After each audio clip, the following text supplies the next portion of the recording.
Good evening once again, and welcome to another episode of Caribbean Feedback. We have a very scanty panel this evening. What's going on? What's going on? What, everybody celebrating the holidays? What happened? What happened? What happened? What we're not hearing you, Karin. Your mic is mute. Unmute yourself, Karin. Unmute yourself. Yes. Celebrating the end of 2020 a little bit early, like we all should. Start this party, get this party started, early. People having some Don't wait till the 31st. People having some drinks. New Year's Eve is soon here, All Year's Night, People getting busy, nervous, anxious. So wait, you all under the illusion that January 1st gonna change something? Keep hope alive, man. Oh gosh, keep hope alive.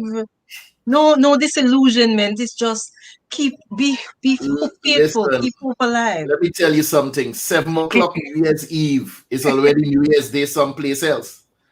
So it's not that at a stroke of midnight something miraculous is going to happen on New Year's Day. The piece of here. Wait, look. Wait, I heard music just now. You all hear music? Like, Yeah. She made her entrance with her own angelic songs. yeah, Angelic. yeah. I heard some harps and bells and thing, pling. Yeah, man. Hello, guys. How are you? Hi. We all good. I'm good. I can't speak on behalf of everybody else, but I'm fine. Good. I feel fine, and I know I look fine. So, Oh Lord. Uh, Can How you see you me doing? clearly? yes.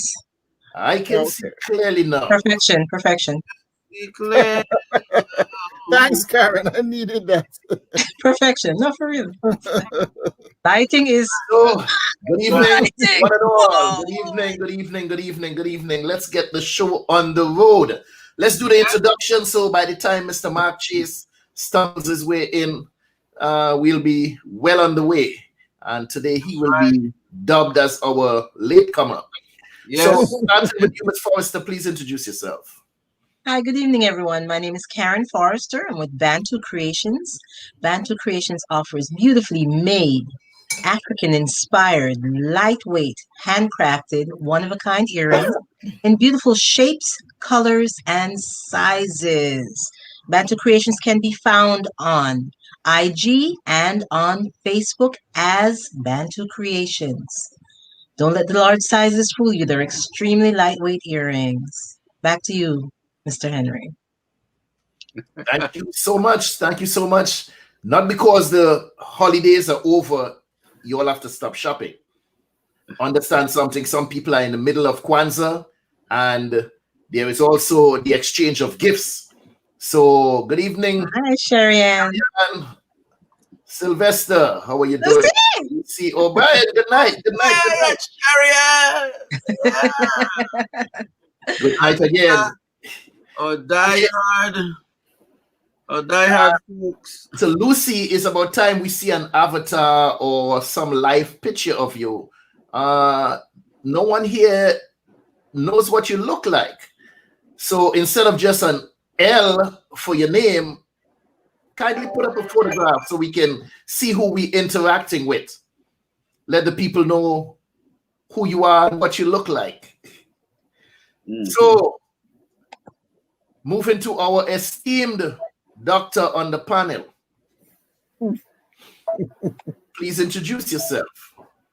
I'm going to make an attempt to be just as professional and just articulate and clear as Miss Karin Forrester has been. She's always so professional and so clear and concise. So this is what I'm going to attempt tonight.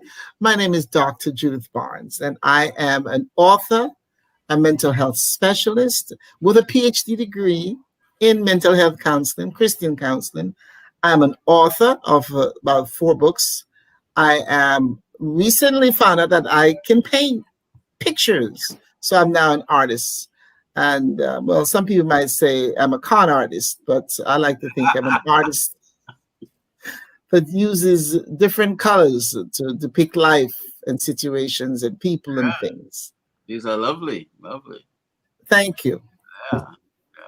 I like Is that anywhere close to how Miss Forrester handles herself? Is it anywhere close? Well, No. I'm gonna make start with me. I'm gonna make mention of that. Remind me. I'm not quite sure what it is, but I'm gonna make mention of that. Mr. Archer. Yes, sir. My brother. Yes, sir. How you doing? How you doing? How you doing? Good night, everyone. Blessings and righteousness and salutations and all that good stuff.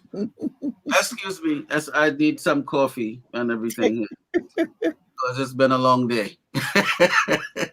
But I'm Samuel Archer, the one and only. I hail from musilog.com, and I am also an author. I'm the author of the book Hybrid Executive. Let me see if my picture works tonight. And easy, lovely. Yes. And I'm gonna have some other beautiful things in place. But tonight is episode. Dr. Barnes, are you ready?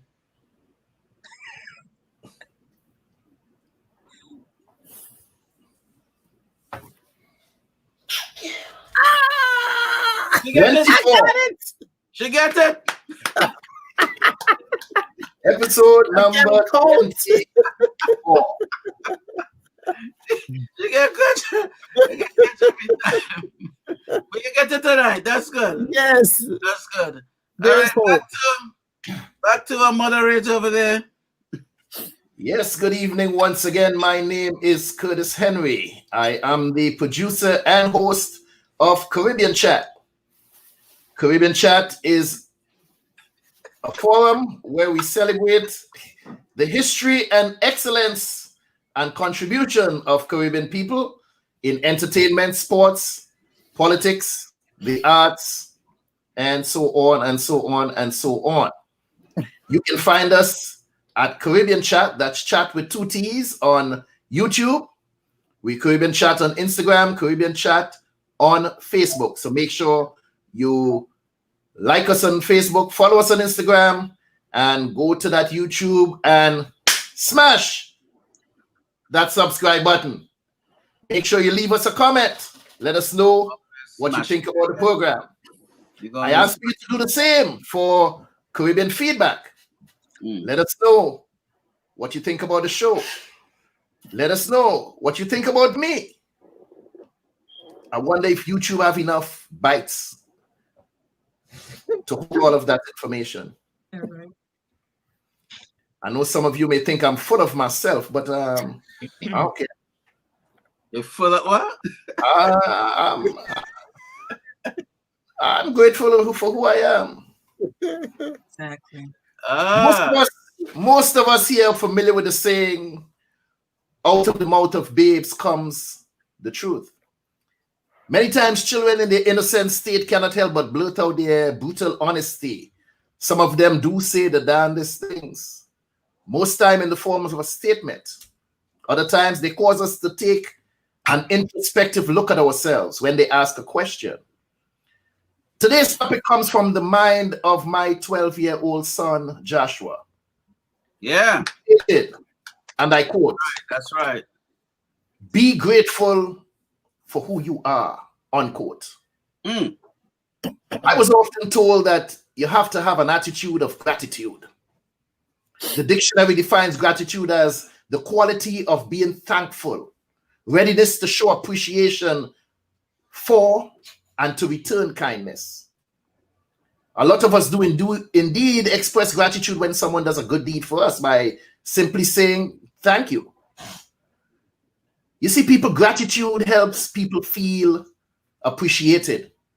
It can also give someone a strong sense of self-worth, and it can help to build strong relationships. But what about within our own lives? What are you grateful for that can help you feel appreciated? What are you grateful for that can give you a strong sense of self-worth and help you to build strong relationships? Too often we wait for approval from other people. Are we patting ourselves on the back and showing ourselves gratitude for our accomplishments? Everyone has something to be thankful for in their lives. You see, when you express gratitude for the things you already have, you open up the possibilities of attracting so much more to be grateful for. You will be amazed at what you attract when you start believing in what you deserve in this thing called life. Too many of us walk around complaining about the things we do not have, as opposed to we. Fortunately, we live in a society, things we have or the things we do not have. Society judges us on they put us in certain classes, the haves and the have-nots. And being in the class of the have-nots can have some of us feeling rather unaccomplished and not being grateful. So tell us, people, how do you express gratitude? Are you grateful for who you are?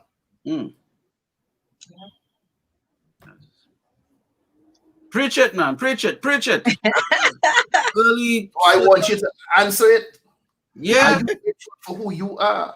Or do you still beat yourself up? I heard Will Smith say life is rough as it is. It's rough. The world is against you. Sometimes you go out there and everybody seems to be against you. But on top of all of that, you will kick your own self in your balls. Come on. Are you going to do that to yourself? Oh, no, I'm not going to kick myself. Are you going to express gratitude to yourself and pat yourself and say, you know what? Good job. Are you grateful for the things you're doing and for who you are? I am grateful for who I am.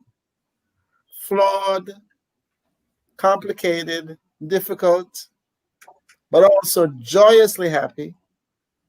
Not all the time, but joy, even if I'm not happy, joy is always there. And that's not a girl, that's a state of mind. What I'm grateful for is I like myself. I'm grateful for that because there's so many people who don't like themselves. But I don't like myself in like thinking, well, I'm better than you. I like myself as it has nothing to do with anybody else. Because I've been in this frame and this attitude for 66 years. So I've made peace with who I am. And I like me. I like living with me. You know, and that like I said, that goes to all areas of my life. I'm moody sometimes, depending on what. Like tonight, I'm not feeling my best. I wasn't feeling my best right before I came on, but I've been painting quite a bit today, and that brings me happiness. That adds to my joyfulness. So I said maybe I shouldn't go on tonight, and I said no, that's all right, because that's how you get your joy stolen from you. That little stinker says, "Oh, no," so no, it's okay. I get something, and I hope I give something from being a part of this group. So why should I deprive myself of that? But one of the things that I'm most grateful for being who I am, guys, is that I don't lie to myself. I don't lie to myself about who I am. I don't lie to myself when things are not good. I'm just, this is what it is. This is my life. And whatever is happening, I deal with it. And that's why in this time, today I wrote a word on Facebook, prevaricator. And that's just plain and simple, a liar. Okay. And when I wrote it, I said, I wrote it on Facebook and I said something to the effect of what word is it synonymous with? And I like to write posts that ask questions. I said, what word is it synonymous with? And I said, everybody should know because it's very popular these days. There was a time when people lied and they were ashamed. Not now. I think people trying to outdo each other, see who can lie most and tell the biggest lie. So I think that's one of the things that I'm really grateful for being me, is that I don't lie to myself. And as a result, I'm very blunt with other people about them when they talk to me. Because if I'm not going to lie to me, I sure ain't going to lie to you. And I don't want you lying to me either. So I think that's it for me right now. And somebody just wrote, being perfect in my imperfection. I think that's Lucy. Great response. I'm as imperfect as they come, but man, I'm at peace with it. But I'm always trying to be better. And at least I recognize, and that's the other thing. The word denial in this country is a big thing. People deny it's right here. They're right here. And they say, no, it's not there. A big thing, especially at this time, big problem in this country. People deny everything. You ever heard of somebody died? Oh, he was a lovely man. I'm not saying that he must, I don't say he must beat up people when they die. But don't lie. Don't say that. Just say, hey, whatever. Don't lie about it. It just kills me. And everybody was a good person. The killer was a good person. The drug addict, we have good. Everybody going to heaven. Everybody going to, Lord have mercy. I can't take it, pressure. But anyway, that is my. It's not a pet peeve. It's grown up. It ain't pet no more. Big dog. I'm sick of it. Lying and denying. Big problem. So that's it. Big things. The title takes me on a more of a direction of the ancestors or my ancestry, where I am a product of this lineage, and I think a lot of greatness and gratefulness is in that. Just thinking of it from that direction. Yeah. Lots of dreams they probably might have had. Maybe the circumstances didn't allow them to be able to blossom or express themselves, or maybe to make decisions or choices that I could make today. And so I'm a product of all these prayers and wishes and hopes and dreams. And, it continues in my offspring as well. And not just blood connection. It could be someone you mentored a child, or you mentored a young person, and you give them hope to carry on, and so it even transcends a blood lineage. It's just that the next generation is getting a blessing from you, or a prayer, or a hope of some sort, and then now they can blossom and so on. I have other dimensions, but I just felt that was, when I hear the title, and it's a good title for a show. So kudos to the focus group for Caribbean feedback. I'm gonna. Sorry. To clarify what Sam just said on the focus group, I have 3 young sons, and they look at, well, not every day, a couple episodes that they, according to Karin, that they are banned from watching.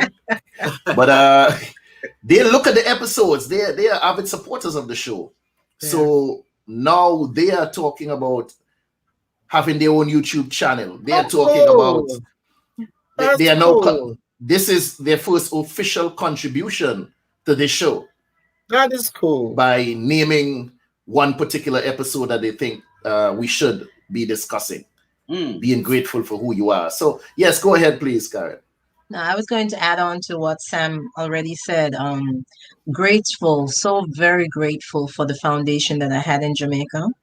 It was only 10 years, but I promise you the 10 years was so worth it to me, because People look at what they don't have more than what Mm, they have in their lives. mm, Jamaica teaches you as children, like appreciate if it's a piece of bread and a mug of hot tea for the night. You know what I mean? It mm. teaches you to appreciate any little bit that you have. Tomorrow might be much better, but for right now, you know, appreciate that. For the McDonald's, shout out to the McDonald, McLean, and Simpson clan and all that I inherited from the those three clans. I really have gained a lot. I don't look at the glass as half empty. I look at it as half full. I can't waste my time thinking of what I don't have. I can work Mm. harder to get more things, but I focus on what I have, and I appreciate every day that I'm here. You know what I mean? If you True don't mind, from Curtis, my I heart. could add, sorry, I could add to what Karen just said there. My father, who died 28 years ago this year, my mom, I love my mom dearly, miss her. But my father, my physical father, a lot of who I am is from him. My outspokenness, even I think all my siblings have that voice. He had a very strong, powerful voice. My mom was a great speaker. She spoke well. Um, but I'm blessed to come from two parents, complicated people, difficult, but committed. And my father never left us, not once. And you talk about gratitude. He told me when I was a young girl that I was pretty and that I was smart. Now, those are two great things for a girl to hear. And that has helped me in how I live, in how I behave in relationships and stuff. But when you talk about what you just said, Karen, my upbringing, flawed and messy or whatever, but I knew I was loved. And I'm extremely, extremely grateful for not having known I was poor. You know, people talk about they were poor, and I'm like, when? you just grew up. I never knew we were poor. But Dr. Judith, poor here and poor in Jamaica are Two very different different things. Yeah, because the land was owned by my family, and right, anything that I wanted, if I wanted an apple, a orange, a right, mango, a sweet sap, a sour sap, it was there. right, I feel so grateful for that right, because there are people in Jamaica who don't have access to that, and right. they're living in worse conditions. Yeah. But I could always reach for a fruit. My stomach could But you grow. know, I always reach for a fruit. You the know what thing I is mean? that in any condition human beings are, you can decide whether you're rich or poor, Oh, yeah. depending on what you're seeking after. If you're seeking, depending on what you want, everybody could say they're rich and everybody could say they're poor because there's some things that we want we can't have or it's not likely to happen, and some things, it's a moot point. I think really and truly comparison is what causes us to get in trouble when we start comparing ourselves with others and what they have and what we don't have or whatever. But there's a lot, even to this day. I mean, people say to me, why you so why you so easy to please? I said, what the blows and skirt you want from me? What do you want from me? I don't, there are big dreams and hopes that I still have, and I believe some of them are still going to happen. But on a daily basis, I'm cool. I'm all right. I am extreme. And I believe that gratitude, let me tell you, I think it pushes God. It makes him want to open the windows of heaven and pour out blessings that you can't contain. Mm. I believe that when you're grateful for what, and I can say this for a fact, it's happening right now. I am more and more grateful, and I can tell you that window is open, and He's pouring out blessings. And I heard some couple weeks ago, I was thinking to myself, man, you get to the point where you don't know, and I'm boasting in Christ, okay, not in me. I see you can get to the point where you don't know where you have money over there, you forget you have it. Yeah. And I was upstairs. I came downstairs and listened to this guy named T.D. Jakes. He said the same words. I was peeing on myself. He said, you'll get to the place where you don't even know how much money you have where. That is happening to me right now.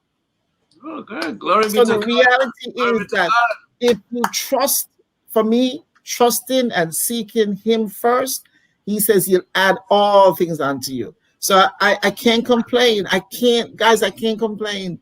Gratitude is an everyday thing for me. Sometimes on Facebook, all I write is gratitude. Just the word in caps. Gratitude, grateful. Well, Because when you think, that was an important thing you brought up, Judith, and that yes, actually was going to be my next question, with us talking about the importance of expressing gratitude for our parents, because after all, that's where it all started. mhm, Without them, some of us may have never existed in this realm. right, Even the bad parents, the absentee right, parents, the right, ones right. who still haven't figured it all out. Mhm. We still, I would like to hear us, because I do believe all of us here, parents are gone, both mother and father are gone. So, or at least one parent has passed on. But I'd like to hear us speak something on that, expressing gratitude for them, because they still made a contribution, whether we want to acknowledge it or not. Yep. That's where I was mentioning in a summary for the show, genetic inheritance. There is something that we have inherited, and I think I can only judge Islanders because that's the group that I know best. We don't whine. We don't sit around in general. I'm sure we'll find some outliers somewhere, but we don't sit around and mope about our conditions. You know what I mean? We don't cry about, literally, we don't cry about what we don't have. If you can't find this, you go find this. Mm, You don't sit around and, oh gosh, I wanted this and I want this and I want that. No, we don't spend time doing that. And I learned that very, very early. And that is definitely from family. And it's not even something that is necessarily said. It's the way right, they live their lives. You right, know what I mean? Okay, in this country, if the lights go out, they start to freak out. I grew up right, without electricity, and I right. never took it for my conditions. I never complained about it. Light the kerosene lamp. Get a Mhm. piece of this and light this. Get a candle. Oh, you can't cook for 3 days? Big deal. We'll catch some Jenga, fix a fire outside and get it done. You know what I mean? It's not like no big deal. I'm so very grateful for that. And I Yeah, kid you not. I kid you not. I don't freak out if the lights go out. I don't freak out if elevators aren't working or if whatever. I don't freak out about it. And that's because of them. right. Seeing how they maneuver and navigate Yeah, through things. Hurricane coming in Jamaica, people don't freak out. Yes, they try to get in town. People try to get their little grocery. In country, people walk around like, eh, all right. So hurricane come, we just have to make sure, say, a couple of things in the house that we can eat some canned food and stuff if we can't get to the store. Hey, that's about it. They don't freak out. They don't. I've seen it up close and personal. They don't. Up here, I, they empty the supermarket. They don't care if you have food. thank They you. empty the supermarket. One man Stupid. can get 20 pound of rice, 20 Thank bags you. of 20 pound of rice. Come on, man. Come on. Leave something for Yeah, somebody else. yeah, I I've understand the seen mentality here. I've seen in the Caribbean where they may say get a get some sugar from the neighbor. We need some Mhm. sugar. And you had a relationship, Yeah, a, a, I a missed that. coexisting relationship with your neighbors. yeah. Pre-existing. Say that, not just Yeah, from the hurricane yeah. hitting. For Pre-existing. I remember being on tour, and it's not a detour in the conversation, but just to bring it back to what we're doing. I was on tour once, and luggage luggage got caught up in the airline, and we were in Saint Martin for a couple of days, and went for a little walk. And this lady had a little parlor thing there, and she had some Johnny cake and some stuff. Um, the island was aware that there was a band from America, from the States. So they recognized me like, you one of the members that came in. You come into the airport, they recognize you on the island already. And a nice little place. And so I explained to her, yeah, we got a little stranded and so on. And I said, I was looking at the food. I said, looking so good inside there. He said, you're hungry? Yes. So she get the plate, get a thing, a container, and hook up the brethren, and say, yeah, man, bless up and thing. I said, well, I had no dollars on me, She said, don't worry yourself, man. Thing, go eat something, and when you get your stuff together, And a couple of days later, I got my luggage and things things started to bubble for the band, because we was really stranded, So I was able to go and bless her back and, hey, thank you for that food the other day there, And it's not like it's not like business was bustling right through. This person was able to look beyond that and just give something, in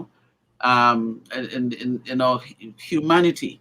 And just to bring it back, when you say be grateful for who you are, then it begs the question, who are you?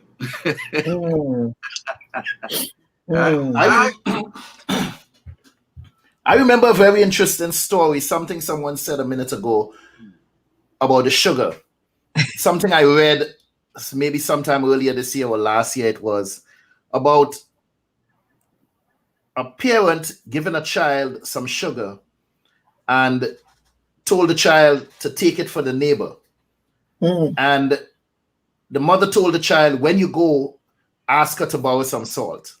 And the child said to the mother, but we don't need salt. We have lots of salt in the cupboard. And she said, I know.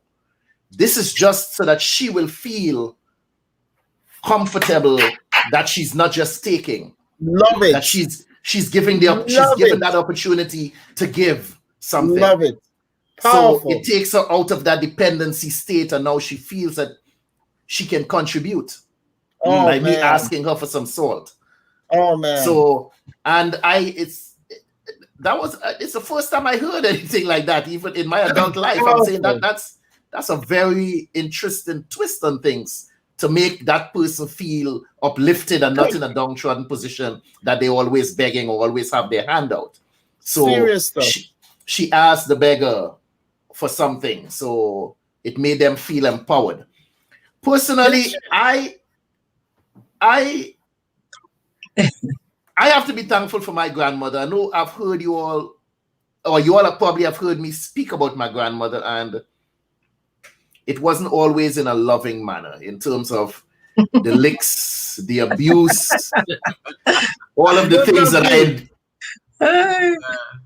But like I said, I know she was a loving woman in her own way. She just demonstrated it differently. And I just pulled up a short piece I wrote about my grandmother, and I'd like to share that with you all if you don't mind, but I need a consensus on it before. It's the end of the year, man. Like, free up yourself. All right. I'm going to try to go into a little colloquialism with this. I'll lose the Trinidad accent over the years, but I'm going to try to see how best I can bring this out. This one is entitled My Grandmother. I remember growing up in Trinidad with my grandmother. I recall the things she used to say, the proverbs that she used to guide me oftentimes when I would stray. She said, young man, you should stay in school. Don't follow idle companion and turn into a block-headed mule. She taught me to pray at night, and that 2 wrongs don't make a right. She taught me not to curse and always put God first. She said that what you sow is what you shall reap. Good things never come cheap. A still tongue keeps a wise head. Before you go out, be sure to make up your bed.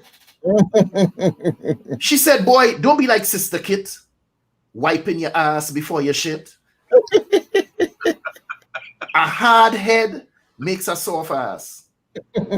Say excuse me please before you pass. Don't cut off your nose and spoil your face and then have to hold your head down in disgrace. Every day bucket goes into the well. One day bottom must come out. Think what you have to say before you open up your mouth. Before entering someone's house, always wipe your feet. Please say your grace before you eat. The longest rope has an end. Be careful whom you call your friend. Mm. What's sweet in goat mouth? Go sour in the bam bam. Have the courage of a lion, but be humble as a lamb. Wow. She said, show me a liar, I will show you a thief. Show me a thief, and I'll show you a murderer. Mm. Oh, how I glad I learned these lessons from her. Like I said, my grandmother distributed that love in many different ways. And here I am. She died where? 1983, I think. Somewhere back in the early 80s. And here I am as an adult, a mere 35 years old.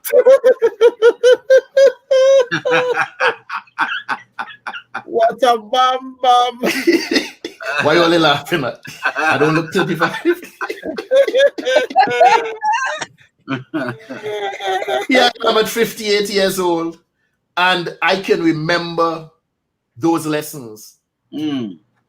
At the time she said it, it may not have made much sense, but the repetition, and it's stuck in your head until it made sense. Now, I have to admit, now every time I go out, I don't necessarily make up the bed. But I got the point. I understand what it is she said, and what it is she tried to teach me. So my grandmother, whom without her, I wouldn't have had life because she birthed my mother. So I am grateful for her. Yeah. Because even in her imperfection, she was a perfect being.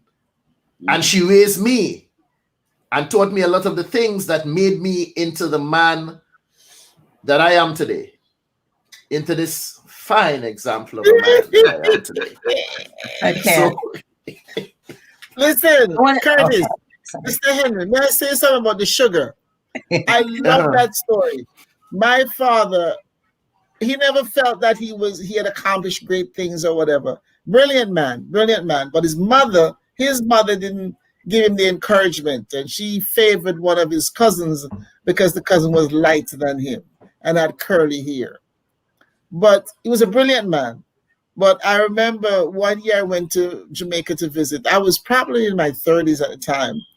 And I had the keen sense of feeling that he would like to feel important, more important than he felt. And so I said to him, Daddy, would you lend me $500? Now I'm talking about 500 Jamaican dollars. You know that's nothing in America. No, I don't. Tell us how much is that word. Listen to me, man. I don't even know what it is though. But listen. When I said that to him, he smiled. I felt so wonderful for him because, I mean, he knew I didn't need that money. I don't live in Jamaica. But he loaned it to me. And of course, I made sure I sent it back to him. Just the transaction made him feel good. And a friend of his that lived in the Bronx, he told her that he loaned me some money. I was like, yes. He felt good that he could help his daughter. He felt needed. Those things, those little things are so, you said it and I just started grinning because I practice that. I always make sure that because people need to feel important and just as valuable as you, I always make sure I'll ask for something that I don't need, but it makes the transaction more balanced. It makes everybody feels good, like, hey, give and take. So that's I had to tell that because it's such a wonderful story way to live. So Judith, could I borrow $500? Sure, as long as it's Jamaican. US.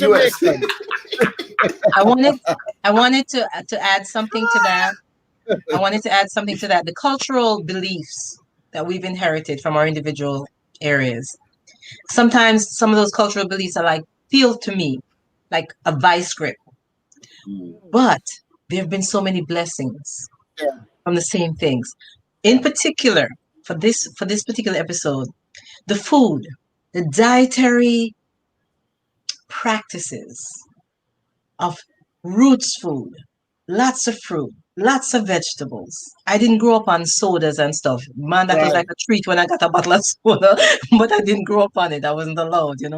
And certain things like we sort of take for granted in this country, or some people take it for granted, but I never did. Like certain teas every morning, peppermint, spearmint, ginger.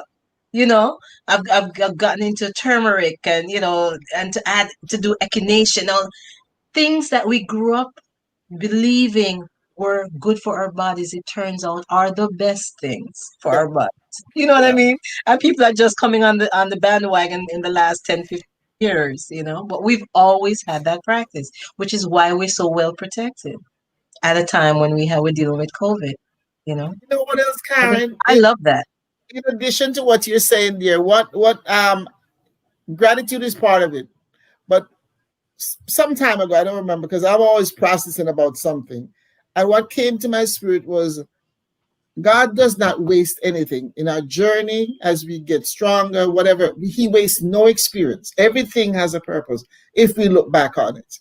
And one of the things that, as soon as I thought that He gave me this, in Jamaica, I don't know about other places, but in Jamaica, when you used to you boil saltfish Hmm. and dumpling and yam in the same pot, Making me hungry. Go on, go on.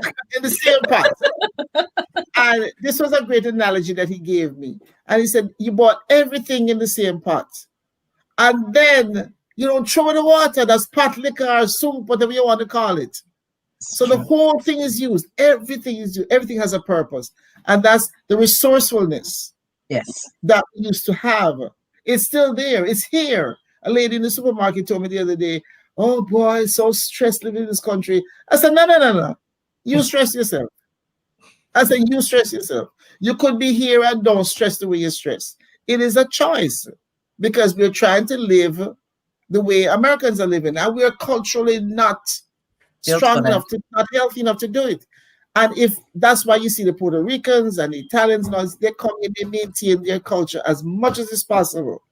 They stay healthier. In general, I think Jamaicans are just too willing to give Too up, willing.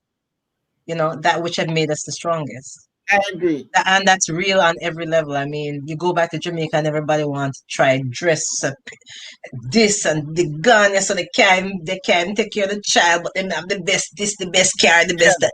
I mean, not that. yeah, Not that. Not yeah, at all. That's all. yeah. So Let me Lost also perspective. Lost perspective.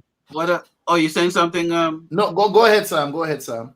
Yeah, I wanted to add another experience. I remember I went to a spot in Brooklyn. I was looking for a place to rent to teach some lessons, some piano lessons. And I had met the owner of this building in a, in your own way. Not that you knew family and, it was like, okay, you knew this person or you knew that person. But she knew who I was, knew who my dad was and so on, and, the family and what have you.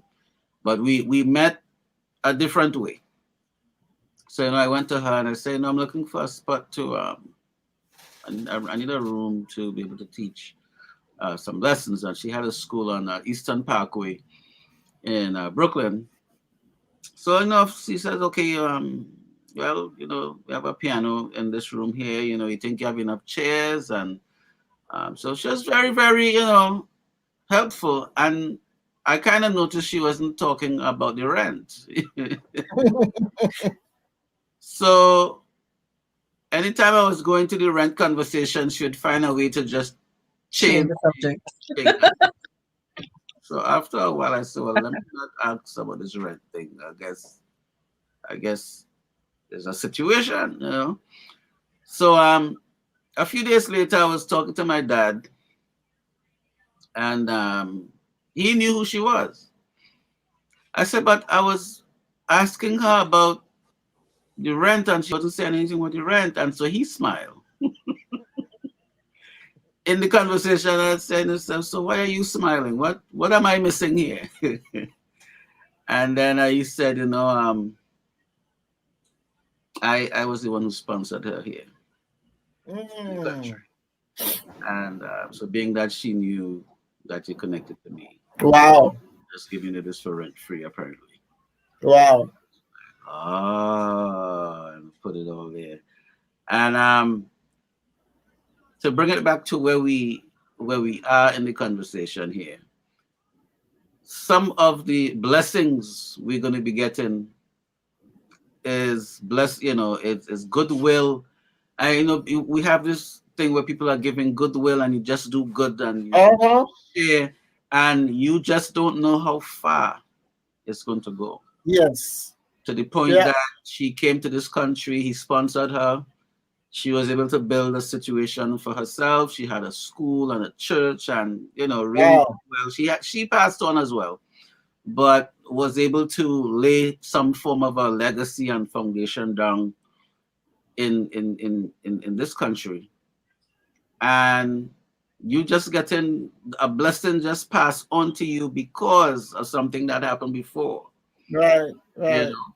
And now I can benefit from that.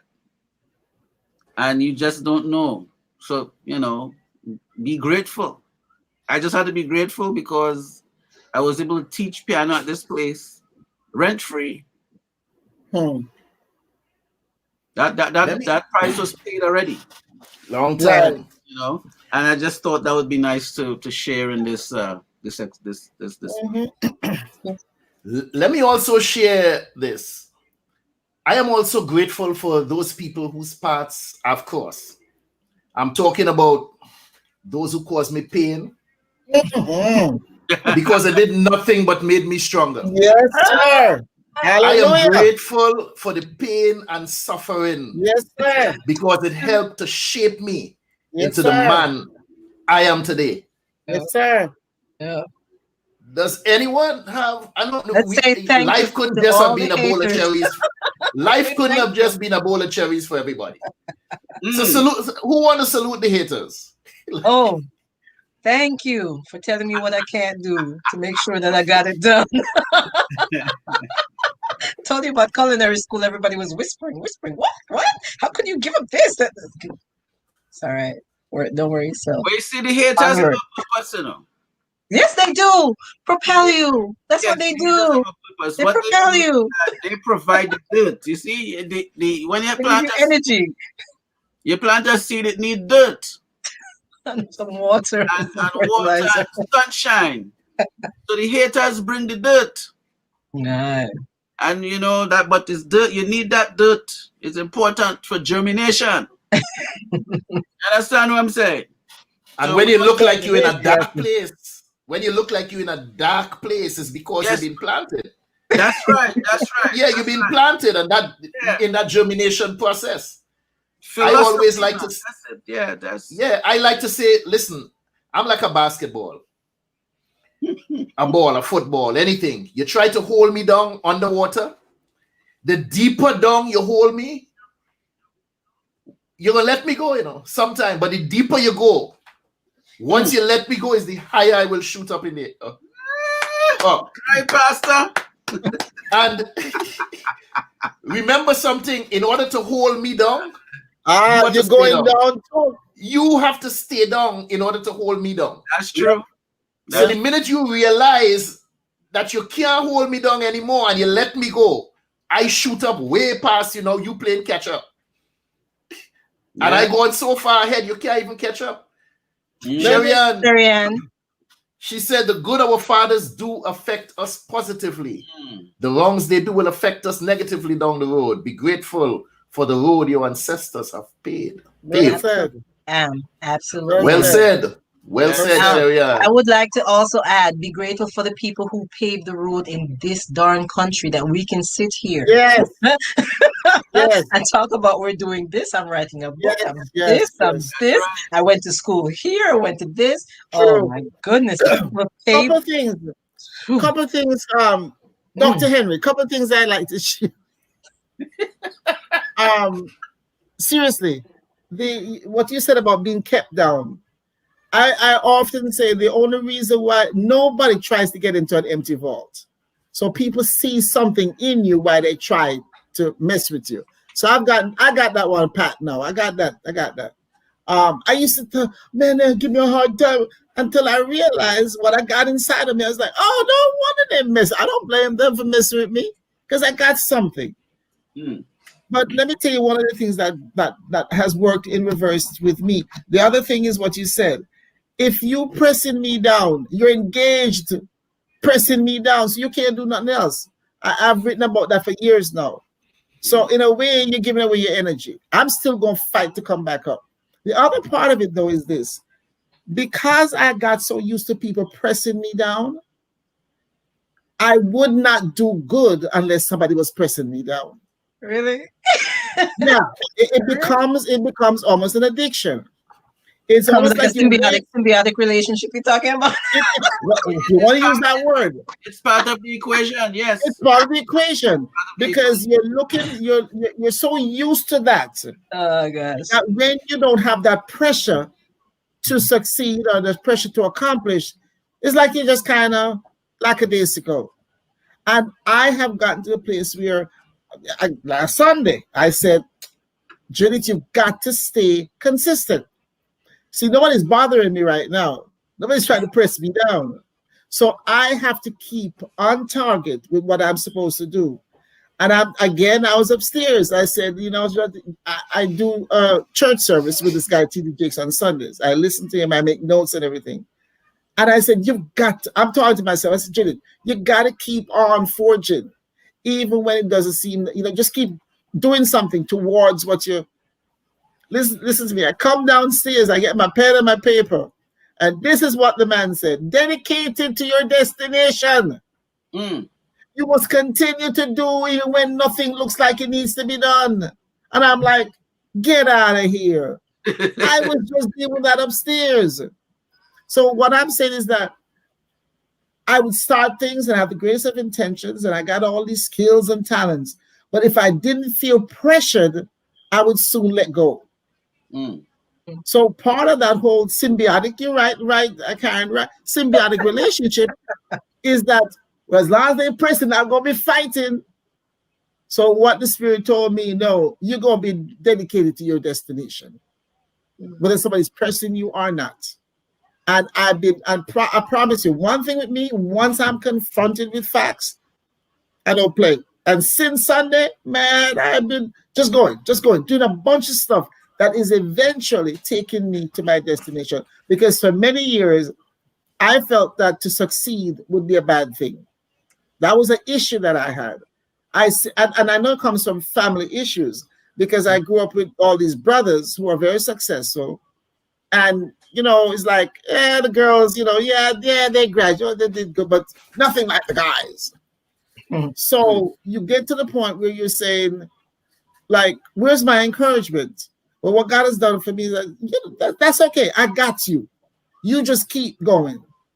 So the calendars and the greeting cards, I sent them out as Christmas gifts. Not one of them have contacted me and said, hey, great, thank you. Not a word. And I have no issues with it. Because you know what? The next thing I'm going to do, I'm going to open an art gallery. Wow. I got my business cards done. See, what I would do in the past, I would start the process of having the LLC, and then I would stop. I got the business card done. I got my EIN number. All of that is done. So and I'm sharing this because I think it's important. It's part of the process of gratitude. The more grateful you are, as Curtis said it earlier, is the more blessed you are, the more grateful you are. Because when you're thankful for what you have, and you said it, Karin, when you're thankful for where you are, I always tell people, don't worry about going where somebody else is. Shine and grow where you're planted. So wherever I am, I'm grateful that I've learned how to shine, how to grow, despite. But big part of that is just being extremely grateful, because I could not be in the equation anymore. I could be gone. And I really intend to hear, well done, good and faithful servant. Amen. Something important you said, Judith, and let me ask a question. How many of you all are grateful for the time we live in? In today's world, You could come home from work, get on the computer, and open up a legitimate business by tomorrow morning. We didn't have this 20, 30 years ago. No. You could have all the necessary documents in place. You could literally go from being a 9-to-5er to being an entrepreneur overnight. Absolutely. In this era of technology, I am grateful for that. You and I have, You and I have discussed the Encyclopedia Britannica. Right. Nowadays, the kids, you want to know something about China? Scroll, scroll, scroll. 3, 4 sources like that. You know how many days and hours I have spent in libraries doing research papers? I would have been brilliant had I had access to what these kids have access to right now, because I had the interest. You understand? I'm not talking about, by osmosis. I really had the interest. They take these things for granted, and they will realize, when they get to our stage, like, wow, we really had a lot. Yeah. That is a interest. That is a regular complaint of every generation. Is like the one before said, boy, if I had the thing you have now, so far ahead, and they go back. But it's true. It's true. If I had what you have, I'll be so far ahead. Do you know how many? What those kids right now going to be telling their kids? Right. Do you know how many people have immigrated here or to other countries, immigrated to the U.S. that they were on par with like becoming physicians or scientists, and because the challenges here, they didn't get it done, but they set a plan in place for their children and their grandchildren. Like, this passed me by, this now pass you. Whatever you want to do, you're going to get there. And that's a beautiful thing. It's a relay race, people. Oh my gosh. Yeah. Yeah, man. I'm sorry. No, go ahead. Yeah, so I was going to bring it from the creative standpoint in terms of a musician and a producer, and I'm actually in my studio here. There was a time when going to the studio was a process of maybe 3 or 4 visits before you even start mixing your song. You go in, you take the basic thing, and you lay down. You have a tape, a reel-to-reel tape, and you put the music down, and then you come back in the next session to possibly do your background vocals. You spend a couple hours to do that, and then you come back next session, you do your lead vocals, and then you have another session to clean up. I needed to fix this section, I need to fix that. Sometimes it's 2-3 weeks you're working on that one song. You could do that in a day right now. You have your own setup in your house, and you just spend as much time as you need and work on it and do everything in a shorter space of time. And bring your idea to bring it to reality. And we are authors, and some of us are soon to be authors. We have this thing called Grammarly. Grammarly. Yeah, and Grammarly. Nice tool. Bob Marley. It's a nice tool. Grammarly. It helps me spell things and never pronounce it. You need things like Grammarly. Yeah, you need Grammarly. And so now, you can use that tool. It's not the end all be all, but it's a good tool to at least do a lot of the cleanup. Yeah, you clean up your work. Thank you. And now you can say, all right, let me send this to the editor now. The editor is getting something where they can actually focus on the really challenging grammatical things that they need to help you fix to give you your end product. So yeah, the times you're in it's really really good. Some things I wish I would be in my 20s right now for them, but I'm not. Yeah. 20-something years later. Yeah. But it's good to be on the tail end than nowhere near anything at all. So but we We have we are talking about gratitude. Let's flip the script a bit. I want you all to discuss how ingratitude could help foster a wedge in relationships, because some people just simply don't know how to say thanks. They don't know how to show appreciation for anything that people do for them. They just sort of take it for granted. They feel, what's the word you often use, Karin? Entitled. Yeah, they feel entitled. And ingratitude is something that could destroy relationships in a very serious way. I don't think it's that they Go ahead, Karin. No, I just don't think it's that they don't know. They choose not to express it. Maybe they feel somewhat, for lack of a better word, a little bit reticent about your response. They choose. They make a choice not to show. So. Yeah. You know, I'm sorry. My son is 24, and I'm grateful. I'm grateful for him in a lot of ways. In a lot of ways. I mean, he's a gift. He's a gift for me. But he has an issue with not being grateful. Now, he'll tell me he's grateful, and he'll show. I mean, I can't complain. This computer that I'm on, it costs quite a few $100s. He bought it for me. I mean, he will bring home stuff. He'll bring home sanitizer for me. You know, he bought one for himself. He bought one for me. He bought a pair of pajamas for me the other day. You know, and he looks out for me, and he's kind to other people. But I have a problem with him. Somebody giving him something, and he doesn't call him to say thank you. It takes me off. It makes me so. I just had a conversation with him about it tonight.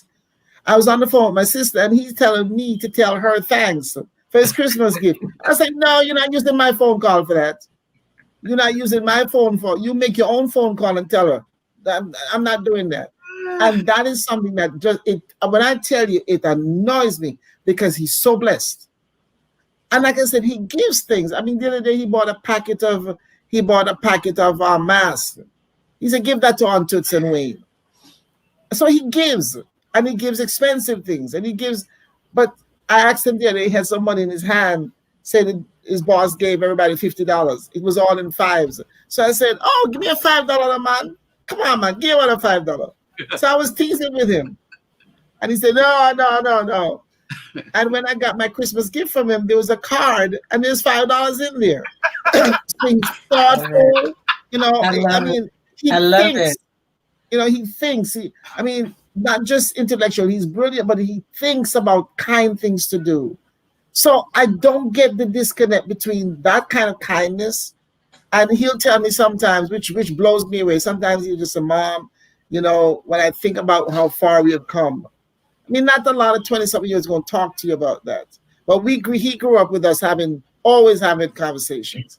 And he said, you know, God has really been kind to us. Because, I mean, he bought a car, 2 years ago, it's all paid for. Because of how I've trained him how to handle money. So, but those material things, but even, like I said, thoughtful things, he does them.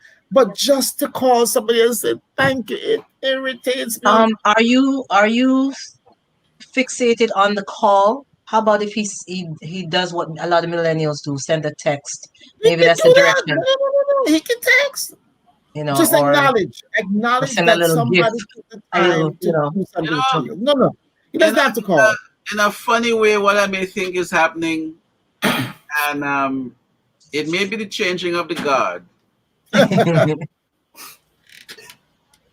There would be, you know, today you can send an email, and there's a service that lets you know if the person receive it, if they open it. Oh yeah, okay. So on.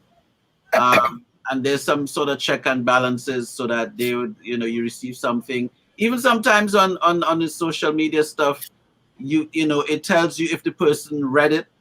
Oh, okay. Something on WhatsApp, and then you see the thing in blue, which meant that okay, they actually saw it and all of that. Now, you know, we're from the generation where someone do something and you say thank you, right? Or, you know, so then in that way, there's some gratitude in it, and then it's a confirmation that this person received what you sent them, whether if it's a Right. package or an email or whatever it is. Uh-huh. And you know, sometimes even with my daughters, I have to check with them and say, look, you call your auntie or you call your uncle or you call Yeah. your aunt, or just Yeah. oh, you know, yeah, I need to call them, or what, you know. Yeah. I find it interesting that they're not really, they know that they should do it, so it's not Yes. like you never teach them. Right. Somehow it's not in their system to do it. I agree. So That's what it is. I'm listening to you tonight. I'm wondering if it's just part of, maybe that next generation may not really be buying into the, well, let me call them and tell them thank you, because they already could see that this thing what that they sent was already received. But does behavior like that make any one of you feel like you're being taken for granted? That's how I feel. No, Not with me, but with his aunts and uncles. I don't. no. If it's someone younger, child or as a young adult in his case, no, I'm not impacted by that. Someone who's my peer, yeah, a simple thank you for something. Thank you. I don't need, but I don't get caught up on it. I don't really get caught up on it. So What might be now- happening? What might be happening though is that the parent feels it's a reflection of them what the child does. Probably. So that's probably what it is with me, because I'm big Probably. on responding, and I'm big on thank yous, and so it might be that I wouldn't do that, so I feel, but like you said, Sam, in this generation they don't think nothing wrong with that. yeah, no, for example, right? You send somebody a cash app. You could respond with a thumbs up. Right. You could respond with a heart. Yeah. You could Yeah. respond with a smiley face or whatever. Right. And this is probably where it's going. So It is. because if because you express how your son feels. If he feels the right things and he has the right Emoji? well, Heart. right. Maybe the whole thank you thing is probably to appease us as the parents, or Right. we lived in that time. So because there were things I did with my parents just to appease them that I might not have really been into, but I knew that Right. this is something that mean a lot to them. Right. As their child, or as Right. and okay, well, this is how they rock with it, so let me do this thing That's it. that they like. Right. So it's And that's why I something say it's else? probably changing of the guard. Maybe this next generation, like 2 generations down, nobody might not be saying thank you. I agree with you. Because you know what, Sam? Uh-huh. I think you're correct, because he don't listen. He could give you the biggest gift if you don't say nothing. Him don't pay nobody to it. You see what I mean? That's it. Don't pay. Those He give you something. No, me is a little different. I'm his mom. It's just us together. He'll come and say, "So you don't have nothing to say?" Yeah, that's a different story. But anybody else, I gave it. Whatever. He's probably just checking with you to see how you feel when you see he comes and you say, "Oh, you have nothing to say." He's probably just testing you with it, but maybe it doesn't even faze him at all. All him do is test me day and night, in the afternoon too. Jesus help us. But you do, in fact, know that he's grateful. Yeah. Yes, I You've do. described his actions. Yes, I described do. his actions. It's clear. It's clear. I Yeah, mean, yeah. it's clear. And Yeah. even some of the things that he does, that he gives me, shows that he cares, shows that he's grateful. It's that's the one thing. There are the struggles, but in God, then guys, let me tell you something about gratitude. That young man there, feisty as it is, God couldn't have given me anything better. It's just a blessing. But we have to look. Sam talk about changing of the guard and the new things that are coming, but we familiar with the saying there are nothing new under the face of the sun. True. We actually have gone back to hieroglyphics. where we have little drawings that says so much. You know, there's all of these different expressions with these emojis. There's the smile. There's the laugh. There's the laugh with the tears coming out. There's the laugh with the tears just flowing from the eyes. Yes. There's the eggplant. I haven't seen that one. What? The eggplant. Well, What's it's- eggplant? I don't need to know, Excuse right? me, excuse me. Sana need to I don't know what business. that is. Sana need to You know don't business. know? No, I don't. I don't. Oh boy. Judith Is it a walked away. sexual inference? Judith has no eggplant in her life, so she won't understand. Kind of get it. But there's the eggplant. There's so many. There's a pile of excrement. I got you. Shush. Emoji says so much today that generation who are into emojis, they can respond with 3-4 emojis, and if you can't read it, you're lost. Sorry. And you may sit down there thinking, well, yeah, they send me back these stupid little things and then even say thank you. But within those 4 emojis, it's an entire paragraph that's written right there. Yeah. You just have to learn how to read it. That's true. So nothing new I under know the about face the of the sun. eggplant. You never. Oh, you know about it. You're too rude. Well, some say eggplant, and then for the other one is camel toes. That's another. Oh Lord. That is Oh, another. you emoji. I saw it. When you said it, I saw it. I was like, oh Lord. We just have to learn the language of the youth, Yes, man. because we will be left out thinking that somehow. This reminds me of an interesting one. The mother texted her son, or she called him into the room and she said, "What does IDK TTYL mean?" I'm talking to your sister and she keep writing IDK TTYL. What does that mean? He said, "I don't know, talk to you later." She said, "Nobody wants to explain anything to me." She didn't even listen. IDK, I don't know. So we have to learn the language of the youth and be thankful that we are seeing the changing of the guard. We are still getting to experience some of that.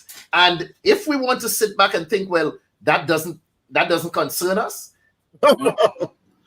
you'll be left out.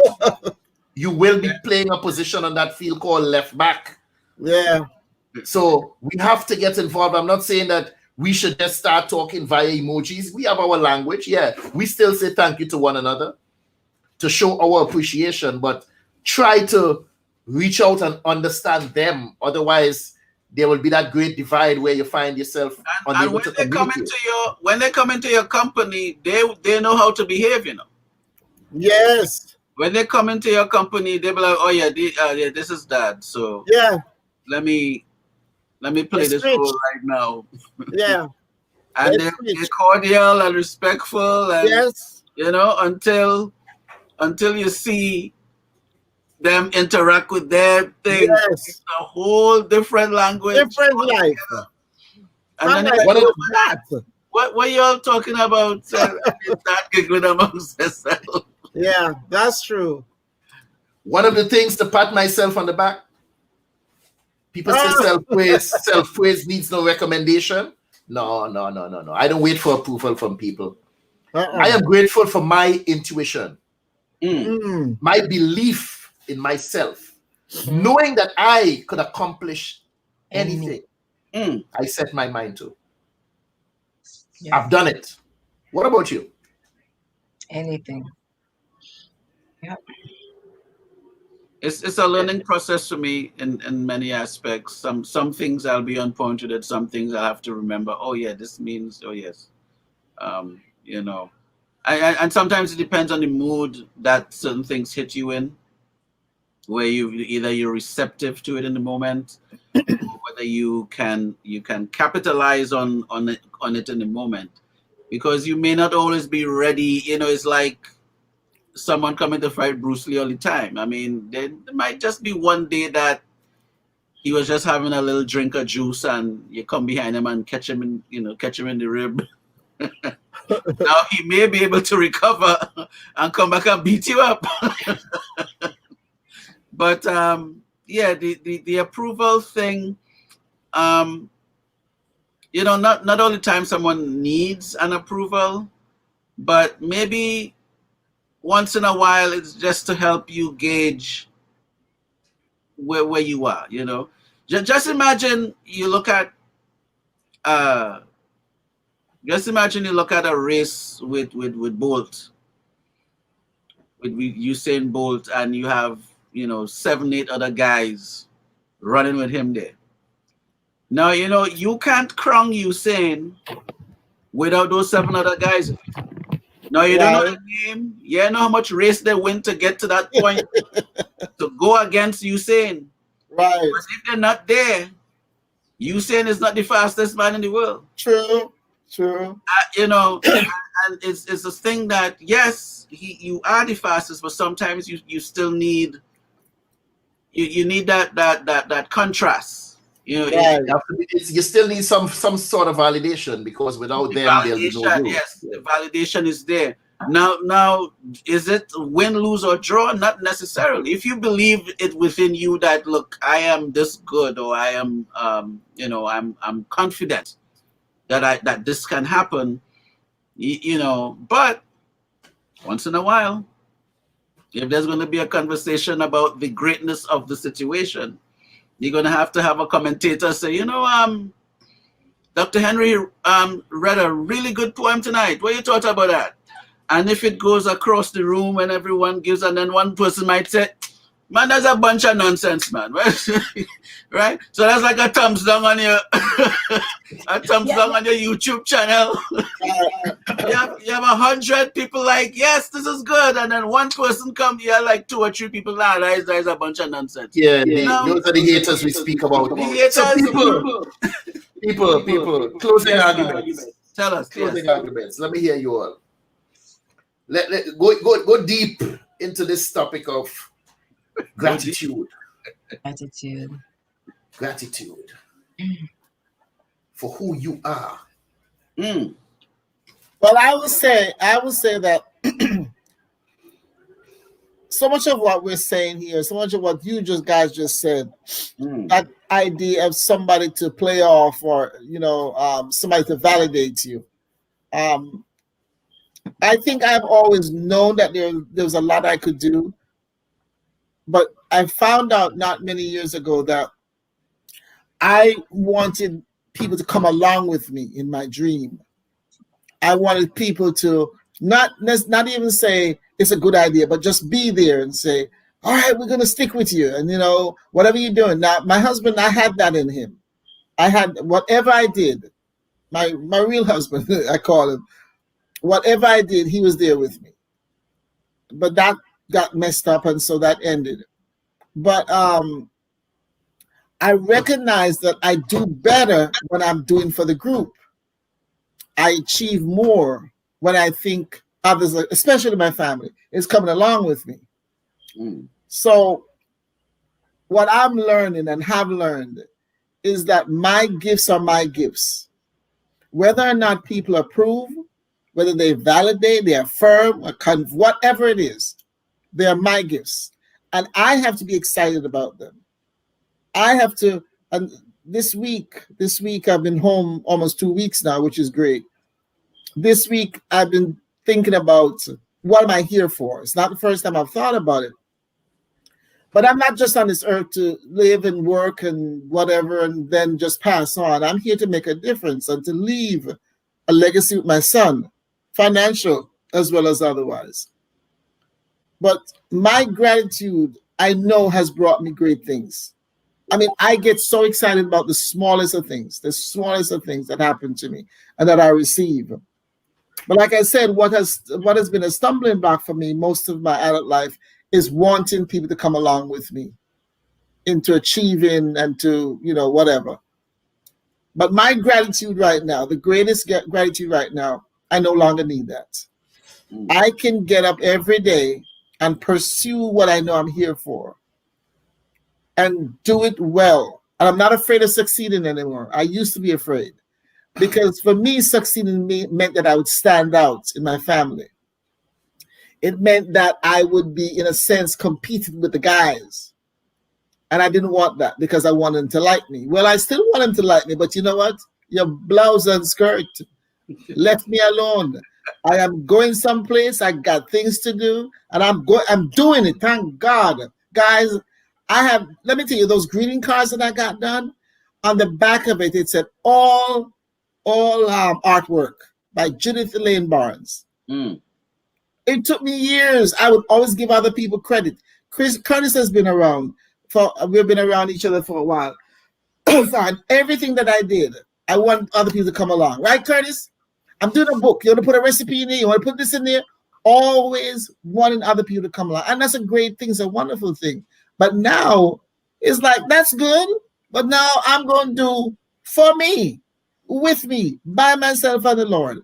And so I'm extremely grateful right now because I'm seeing the benefits of just proceeding, as the guys said, dedication to my destination. I'm dedicated to go where I'm supposed to go. And if others, because what happened to me many years, I had people along with me who weren't dedicated to my destination. They were dedicated to their own. And I asked this friend of mine, I've known her for over 40 years. I asked her some time ago, I said, listen, I want you to sell me. Can you sell my talents? You know, hook me up with a church and different things in Panama City, Florida. And she was like, I don't know how to do that. She does know how to do it. She didn't want to do it for me. That's okay. Because you know what? I didn't need her. I really didn't. So I'm grateful. Guys, I'm grateful I can see, I can hear, I can walk. Man. I'm grateful. My little sister, when she got very sick and before she died, she couldn't eat anymore. I'm grateful that I don't like eating. Eating is not a big thing for me. But I'm grateful that I can eat. I can swallow. Those little things, some days it hits me so hard and I'm like, thank you, God. Thank you that I'm able to do those things that we take for granted, especially seeing. So there's a lot that I'm grateful for. And I'm glad when Karin sent this topic the other day, you know, I responded. I hope it wasn't too long-winded. No. I was excited about it when she said, you know, Curtis's son, Joshua, had that idea because gratitude makes all the difference in the world. It does. My life is marked by gratitude. Anybody that knows me knows that I'm extremely grateful, and for the smallest of things. And I truly know that the more grateful you are, is the more blessed you will be. And I'm not grateful because I'm going to get. I'm just grateful. Period. Amen. Thank you. Thank you. Amen. That was Bantu deep. Creations. Very deep. Yes. Bantu Creations, talk to me. Anyway, there's the saying, do what you can where you are with what you have. I have lived that for quite a number of years. It does not mean don't strive for more. People seem to think you have no ambition. It doesn't mean that. It Thank means you. this moment, be grateful for what you have. Do what you can Exactly. with it. You know what I'm saying? So Exactly. in this I do believe. I need to comment on what Sam said about validation. I learned quite a while now. It's I understood how you applied it to the sportsmanship and all of that. It's something competitive, getting some type of acknowledgement, accolade, whatever. I get that. But when people need validation from someone else, something outside themselves to say, I am a fantastic person. I'm kind. I'm respectful. Unless you disrespect me, you'll never get a nasty word out of this mouth toward you. You know, people seem to need that validation to say you're a good person. I already know this. I would give you the shirt off my back. Yeah. You understand me? Yeah. You understand?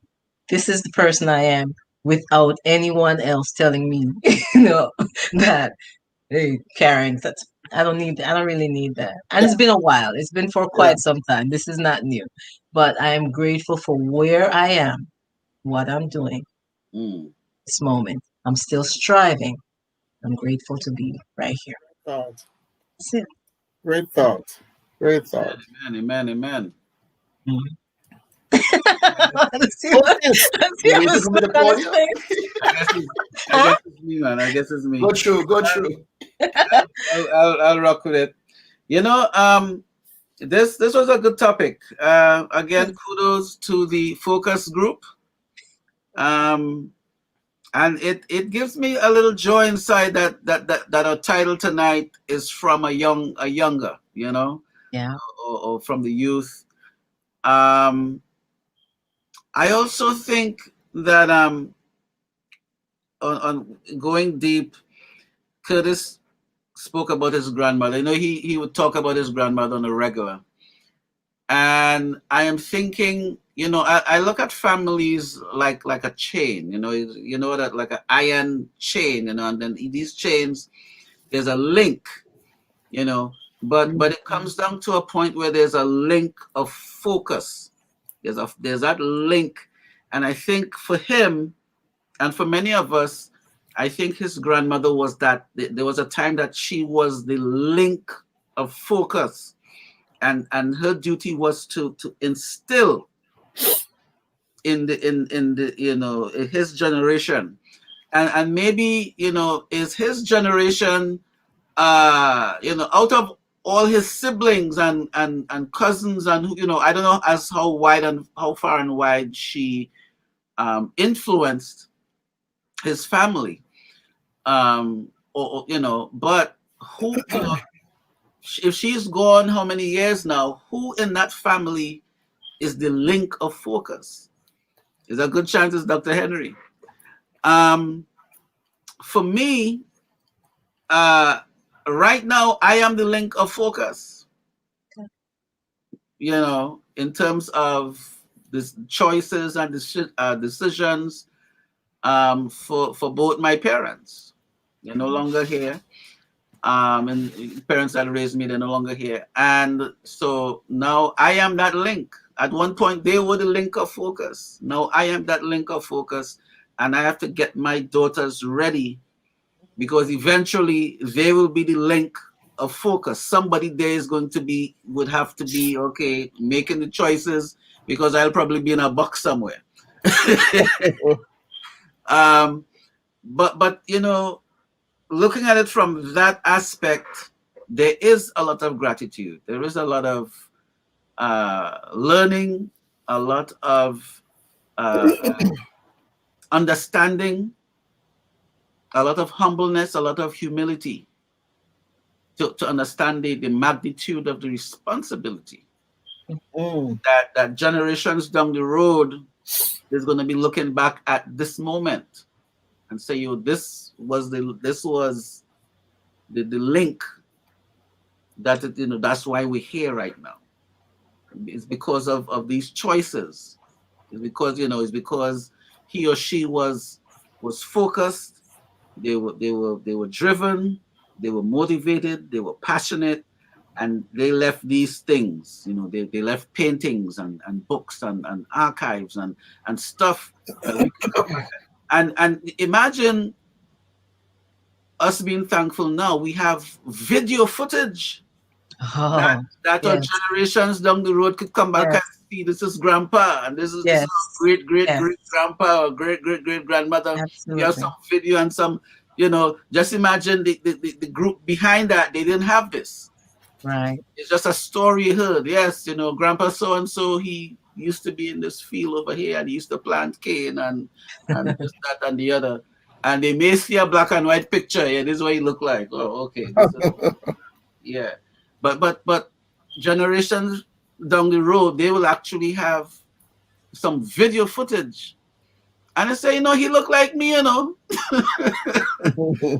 I look like her, and you could make a connection. And so it's really good to be, amidst all the challenges we have, it's really good to be living in a time like this when Right these now, uh, right here, right now. are available, So that's my pointer. To you, And Mr. Caribbean chat is part of the legacy.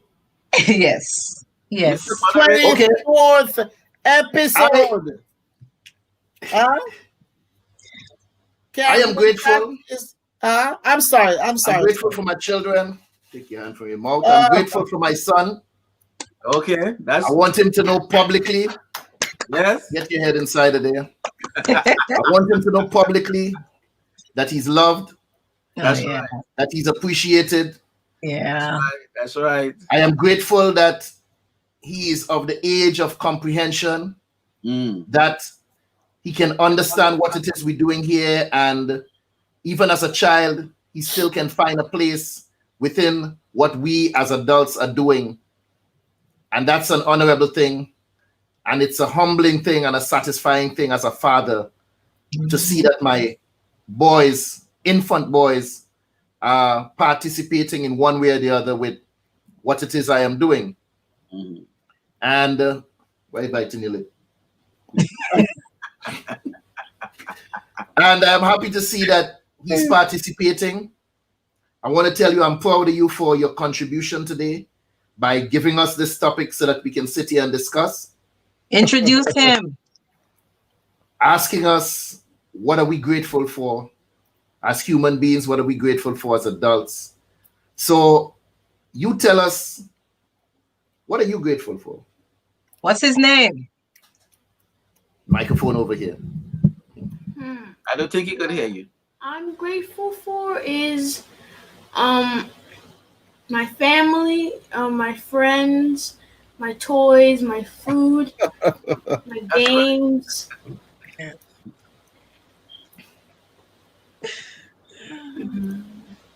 And the world and the continent that I live on. Done. Thank you, sir. Joshua, I'm Miss Judith. I want to tell you that I'm grateful to see you face to face, and I'm grateful that you had the courage and the boldness to suggest the topic. I have great respect for you for that. God bless you. You're welcome.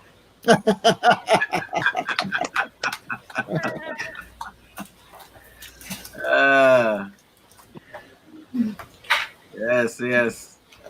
Very good. Personally, I'd like for everyone to make a commitment to show or express gratitude every day. Give it a try for at least, they say it takes 21 days to form a habit.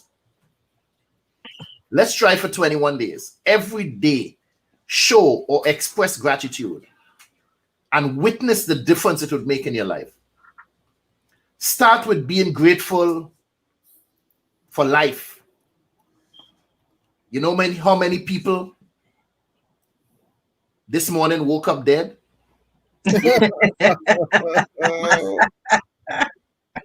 Mercy. Sometimes when we sit back and we complain about the things that we don't have, there are other people wishing and hoping and praying that they could have what you have, but yet still you are dissatisfied. Amen. We have to realize something, people. The odds of you arriving here on this plane were about 2 to 600 million to 1. And you beat those odds. You are the one that reached and fertilized that egg. Your sperm was the strongest. Not your sperm, but you as a sperm was the strongest. Stop taking life for granted. Stop taking life for granted. You're already a winner. You're here. You the one that outswam everybody. Yeah. Elbowing your brothers and sisters out of the way because you're the one that had the most tenacity, the most courage to get there and fertilize that egg and look back and laugh at everybody else while they all fell to the wayside. You. That's right. Stop taking this thing called life for granted. Mercy. Cherish those loved ones around you. That's right. Cherish them. You never know. Today, tomorrow, they could be snuffed away from you like that. I remember with my own mother, I saw her on a Saturday. And she had a store in Brooklyn on Rogers and Clarendon. And I went around the store, took my daughter, my son over there to a visit. We spent some time, and it was ironic. Both of us were dressed the same way in white, full suit of white. My daughter was dressed in white. And we sat there, we talked, we laughed. And as I left and I got to the corner, I looked back at her and I said, something inside of me said, go back and kiss her. And I said, I make that up next time I see her. Monday morning, I got to work. 10 minutes after being there, I got a phone call that says she's gone. I was like, gone where? What do you mean gone? Gone where? Just like that. At the drop of a dime. These people you love, these people you cherish, they can be taken away from you in the blink of an eye. Yeah. Express gratitude and appreciation for their existence. Be grateful for having the opportunity every day to give something another try. You might be down, but you're not out. Like Les Brown say, if you get knocked down, make sure you fall on your back. Because if you could look up, you could get up. Show appreciation for this thing called life, people. Because you're not here forever. That's right. Thank you all for joining us. I want to say I appreciate you, Judith, for lighting that spark, lighting that fire. You saw the flame in me. You saw something in me several years ago when you asked me to write a poem for that book you were doing. That first book you wrote called Life of Foreign. Yeah. I still have it. I saw a copy of it the other day. And I'm pretty sure it's within arm's length here right now in one of these drawers. Life of Foreign. And Judith asked me to write she asked me to write 2 poems for the book. She gave me 2 months. I said, yeah. Poem? I ain't write no poem. I can't write. I don't write poems. I'm not a poet.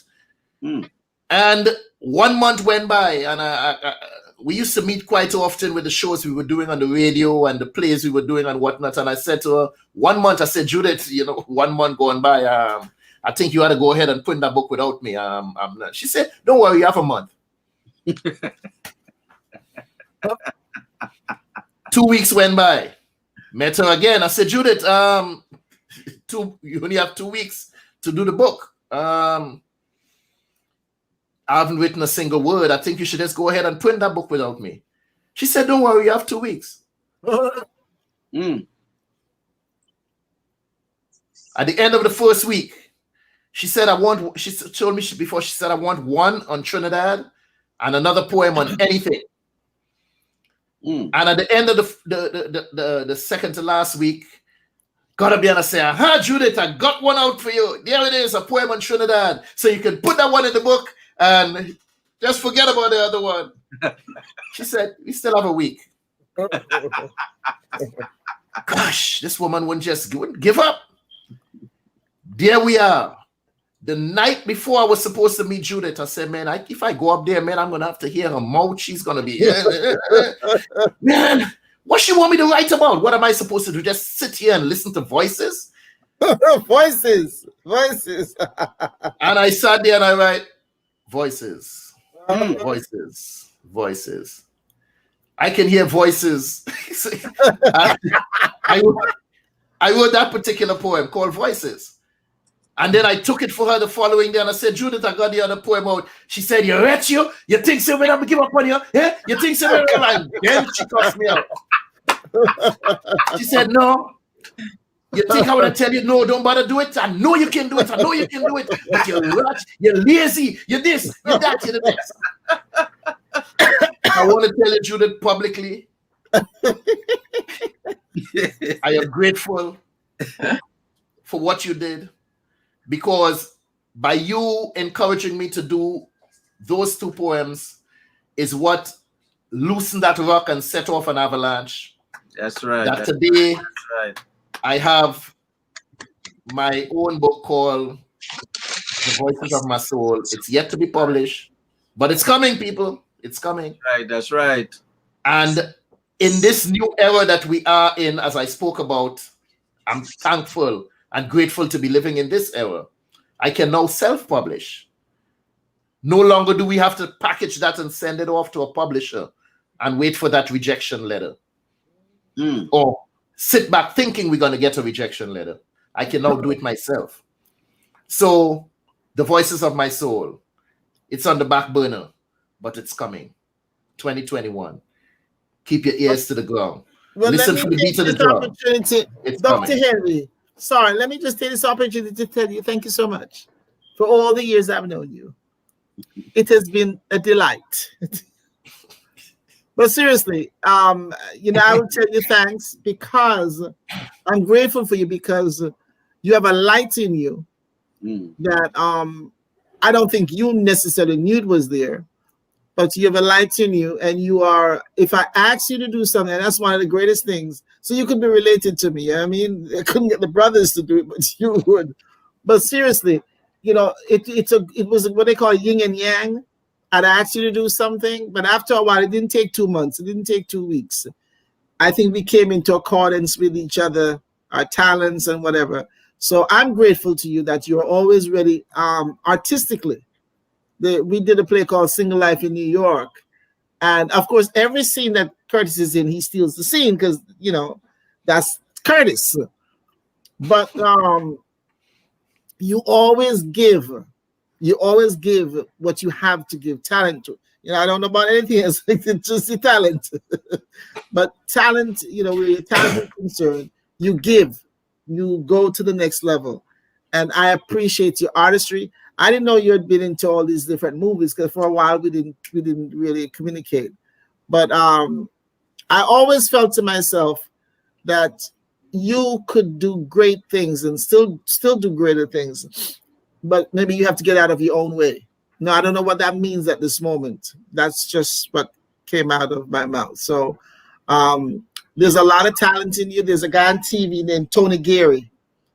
And every time I saw this guy, I said, man, it's a white guy. I said, man, this guy reminds me of Curtis. Slender, tall, is he white? Do you know I checked out he's born a few days after you? He's born like May 31st. Wow. But his whole mannerisms and everything is like you. And every time I said, Tony Gary looks and acts like that crazy Curtis. But very talented guy, extremely talented guy. So I'm grateful for your talent. I'm grateful for your humor. We have had a lot of laughter. You and I have had a lot of laughter over the years. So I'm grateful for those things. Thank you. All right, thanks for the $5 you paid me for saying that. And to Mr. Archer, I want to express publicly that I am grateful. I'm grateful for having you as a friend who have grown into much more than a friend. I now consider you my brother. All right, we met, it was a happenstance encounter, and those years just seemed to slip away. And I often talk about 6 degrees of separation. Karin, what do you say? Less it's than more one. like 1 degree of separation. Less than one. Met you as a total stranger only to find out that there are so many links when it comes to family that we just this close from ended up being cousins. Just so many links when it came to being family. Yes. It was just it's strange. I like to say without you, I may have never delved as deep as I did into this Calypso game as a Calypsonian. One of the other titles that I don't tend to big up that I've done over the years. Short story. I wrote a song, gave it to an arranger, very brilliant musician. He arranged the song for me, but not what I wanted. I wasn't comfortable singing it. I mentioned this to Sam in a casual conversation, and Sam said, no, we can't have that. Come on over. I went over to Sam and tell me, say, okay, all right, how it go again? Right. Okay. All right. I'll check in a couple days. I say, wait. Man, even hear me sing the whole song. How we go to couple days, sure enough, he say, hey, here na partner, that thing for you know. come on by. Going across by Sam. When Sam played the instrumentation of that song, it was everything that I was hearing in my head. Wonderful. Whatever I explained to him in that 2 minutes, he comprehended that and went into the lab and did his magic and mixed up something and transcended everything that I had in here. He brought it out. And I was able to take that instrumental version and go forward in the competition and sing that song. I've performed that song as up to this summer. Had it not been for Sam stepping in, I may have given up on that dream a long time ago. So I am grateful for you seeing something in me and encouraging me to continue doing what I did, what I'm doing in this art form, so that I now wear that title as Calypsonian. Because you're welcome, my brother. You're welcome. You're welcome. I also thank you for the many years of friendship that we have. I can call this brother anytime of night and he pick up the phone. Yeah, man. I fall asleep. Yo, we answer the phone. Go back and sleep quick. And I hang up. But he will answer the phone. So that's a blessing. I salute you. Miss Forrester, I am grateful. Wow. For your presence in my life. I have no idea where I would have been right now had you not stepped in at a time when box you through the phone, through the camera. At a time when the road seemed so uphill, when that tunnel was so dark and I couldn't see the light at the other end, you stepped in. And one thing you said to me, I don't want to see you crash and burn. Yeah. And since then, you've been my backbone. You've become a mother to my children. Oh God. But we are separate in the start the problems. Yeah. You nurture them, you guide them. Sometimes you guide me too. But you try to bully people and we can talk about that. And Karin is one of those also who see that light in me and continue to push and continue to keep me along that path and say, you can do it. Stop worrying about them people, man. Stop worrying about them people. You don't need them people, man. Come on, and try to keep me on that path. And I am grateful for who you are as a person. I'm grateful for the contribution you have made to my life. Thank you. I would not have been where I am right now at this moment on this show, sitting where we are having this conversation without any one of you three people here right now. Nice. So I want to say